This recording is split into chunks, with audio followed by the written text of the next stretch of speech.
Hey, Pat Rigsby here, and in today's episode, I want to talk with you about the truth regarding retention. Let's get to it. For as long as I can remember, I was really somebody who chased retention in some ways, but I guess I thought about it in a different way than most people do. As a college baseball coach, we ultimately had a pretty good program. And so we were a small college, and the players that we had, I knew would be drawing interest from other bigger programs. Now we see this if you follow college sports in any way, shape, or form with the transfer portal and people kind of moving year after year like musical chairs. And we never really lost starters to speak of. Honestly, we had one starter over our last 4 years that we wanted to retain, move on, and that had more to do with homesickness and fiance back home than it did anything that we were doing. And that sort of approach maybe shaped my thinking on retention as a whole. And the fact that retention is, I think, it's less about how do we like tether somebody to us, and it's more about connection. I think the foundation of retention is relationships and results.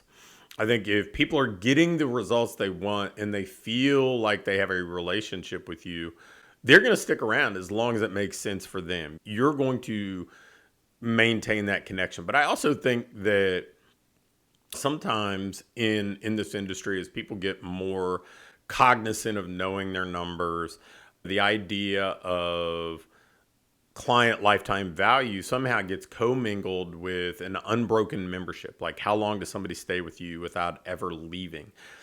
And I don't know that's the best way to think about it, because it causes us sometimes to take somebody pausing their financial relationship or their professional relationship with you. We take that personally when the reality is people's life circumstances change, their situation changes. As I record this, my younger son, Alex, has a low back injury, and he has to pause his membership with a couple of things that he does training wise.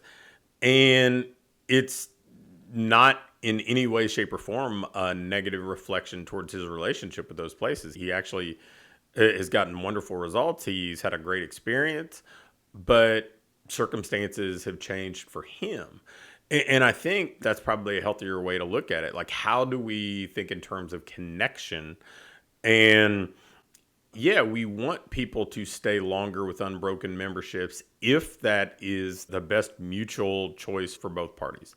But there are certainly instances where it's not. And if we maintain that connection, if we delivered the results as promised, and we maintain and hopefully strengthen a relationship over time, then they come back. I mean, right now, of my first 3 clients that I had that were one-on-one business coaching clients, dating back to like 2006, 2 of them are involved in programs right now in early 2025. So, and the third has bought things on and off ever since.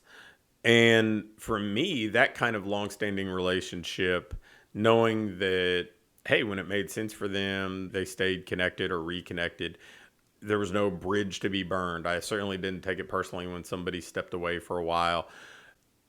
And yes, I mean, I've got some people who've had unbroken client relationships since 2009, 2010, which is kind of a unicorn in this industry. But still, I would prefer somebody over a 10-year span come and go a little bit, but maybe be here 7 years total, than stay consecutively for 24 months and then never come back, and then that relationship come to a close.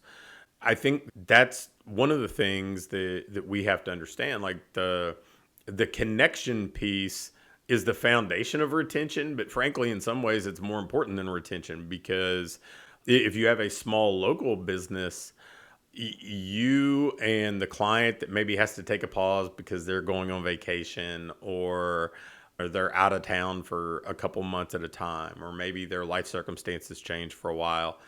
you're still going to be in close enough proximity that if we maintain a strong relationship and we delivered on our promise when they were there, they can come back.